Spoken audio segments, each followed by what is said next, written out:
আমি অনেকবার তওবা করেছি, প্রত্যেকবারই ভঙ্গ হয়েছে, তাহলে কি আমি মুনাফিক হয়ে গেছি?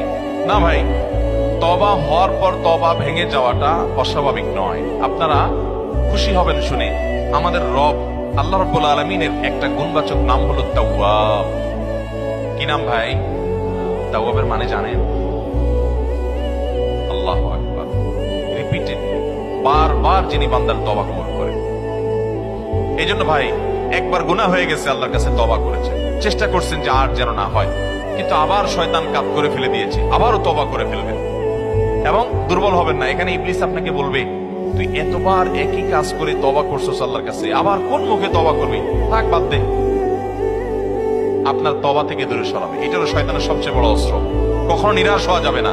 তওবা আগের বারের চাইতে পরের বারটা আরো স্ট্রং করবেন, যে ঠিক আছে আগের বারটা তওবা আমি দুর্বল ছিল, এটাকে আরো স্ট্রং করবো, চেষ্টা করবো না ইনশাআল্লাহ।